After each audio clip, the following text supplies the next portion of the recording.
At last, the title update is upon us, and I've already gone through most of the content. Well, that was awful quick, but regardless, the title update did bring some new shiz to the table, so here is your humble guide to Title Update 5. First off, two new beasties in Amatsu, the Wet Blowing Dragon, and Risen Shagaru Magala, the STD Rabies Dragon. Of the two, I think I like Risen Shagaru's inclusion quite a bit more than the addition of Amatsu. Amatsu is much like Ibushi and Narwa in that it floats around like a jackass and runs all over the arena. Cool to look at, but for anyone that isn't a Pierce bowgunner, pretty frustrating to actually fight given our terrestrial nature. Meanwhile, Risen Shagaru is, well, like regular Shagaru, but significantly more kick-ass and dangerous. I initially hated the fight, given how punishing it can be, but I'm slowly warming up to how deliberate you have to be to fight it correctly.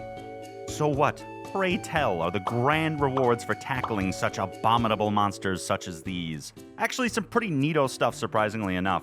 Beating Amatsu into the dirt grants us access to weapons with boosted Silkbind attack damage, an armor set that is interesting, with a brand new skill and has slots absolutely for fucking days, a whole host of new decos that have been sorely needed for some time, and a new skill in Heaven Sent that is just a massive reward for already playing perfectly and not getting hit. Recovering sharpness for free, reloading ammo, nullifying stamina consumption, and sharpness consumption. This is a speedrunner's godsend. I'm actually looking forward to testing it out. The new regular decorations are Capacity 4, in case you are the 1% that actually uses ammo up. Never saw a use for it myself in the game personally. Challenger 4, which is a neat addition if you're going for the Agitator route. And then finally, Blade Scale Hone 4, which, given my penchant for evasion builds, is actually a fantastic addition. Wait a minute. Not finally. I actually missed one in my script.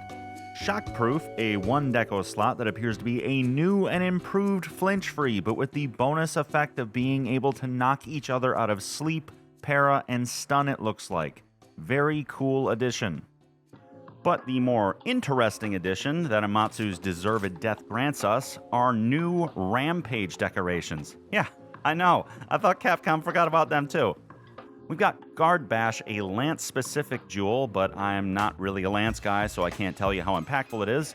Similarly, Supercharge for Insect Glaive users, but not my forte, so I don't know if it's any good.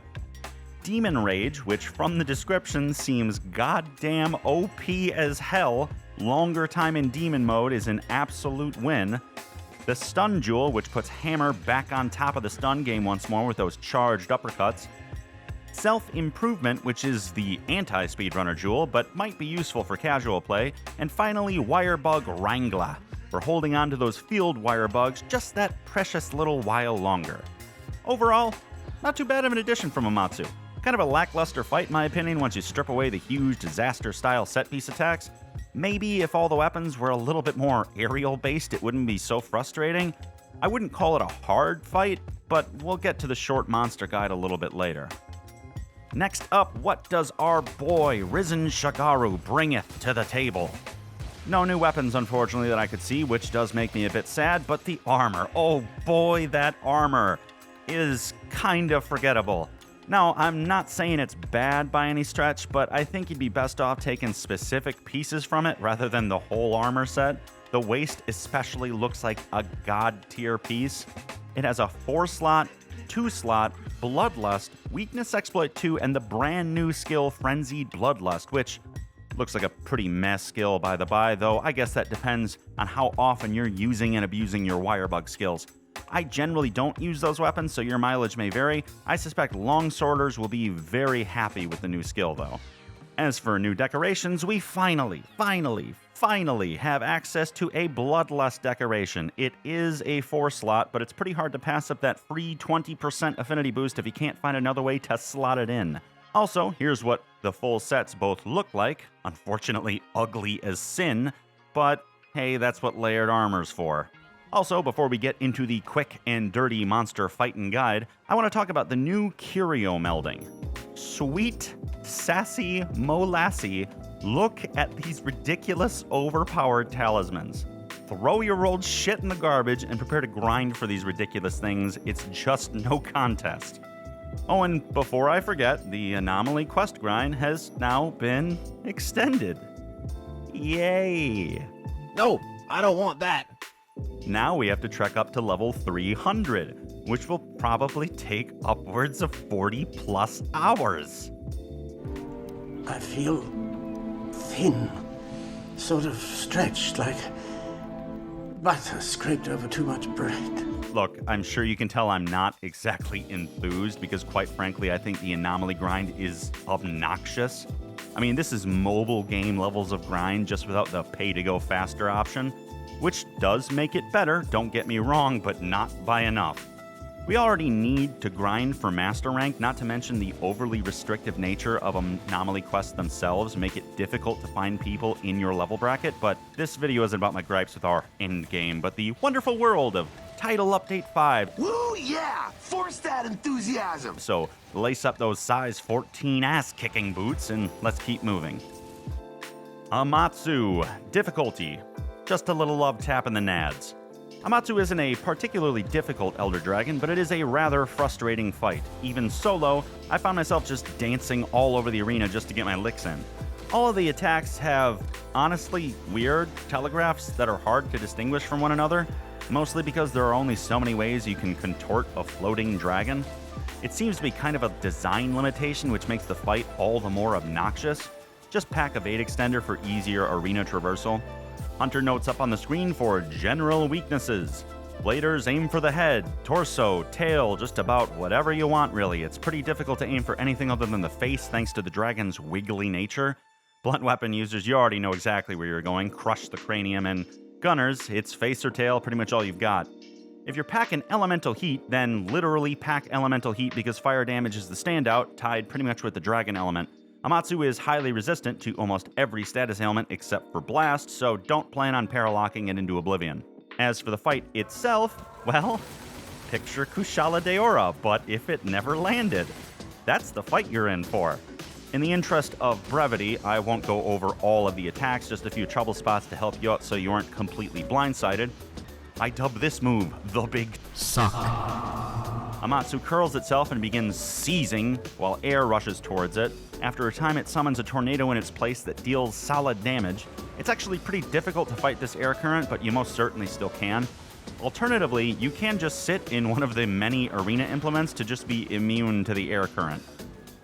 At several opportunities, you will be launched high into the air, made to navigate by Wirebug alone. Some require just simply Wirebug recovering out and continuing to dodge. One is a simple game of just don't touch the sides.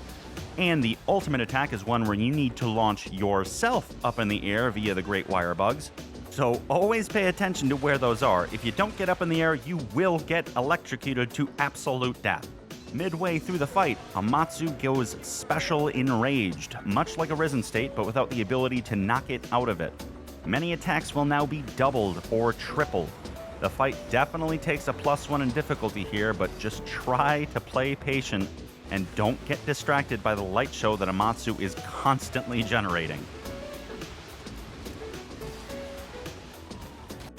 Risen Shagaru Magala. Difficulty, a pretty mean-spirited kick in the teeth. This son of a bitch. This sucker be nasty. Why? Because even its tiny bitch hits delete over half your health bar. Not to mention the speed and area denial this sucker generates. It's a rough fight no matter how you slice it, but altogether, a pretty satisfying one once you actually get it down. Hunter notes, aim for the face, surprise, surprise. But actually even more so than you think. Just like Shagaru Magala, you can knock it out of its charge state by slapping its pretty little mug over and over again. Fire and Dragon are your elemental choices for this fight. For ailments, Poison makes a strong showing, useful for U4A builds, also decently susceptible to getting knocked the math out, even more reason to aim for the face. As for the fight itself, my main advice, be patient. Even the smallest hits from Shagaru deal honestly unreasonable damage, so we need to play this careful style. Being patient will also reveal to you that Shagaru leaves itself open very often, actually. I'm not going to go over every attack chain, but just try to pay attention to these little roar moments that it does so often, and what move or moves precede it. In charged and risen state, the attack chains generally get longer, so just be aware of that and be careful. Also, generally dodge to the side.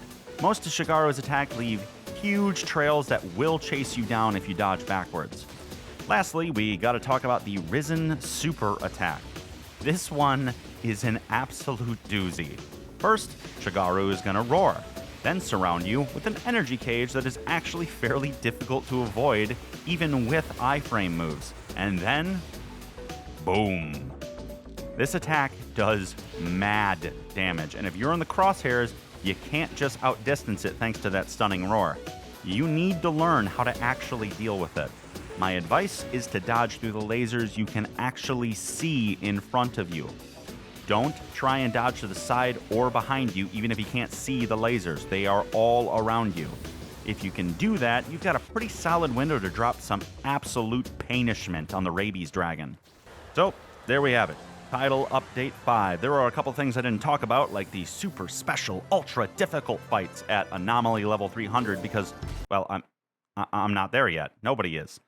But I'm pretty sure those don't drop any new gear. It's just challenge for challenge's sake. More content to come. Subscribe to stick around and see it. Like and comment to give the algorithm the tasty num-nums it so desires, especially if the video helped you out. I sincerely do actually appreciate it. But I've got more videos to work on, so peace out and stay safe out there.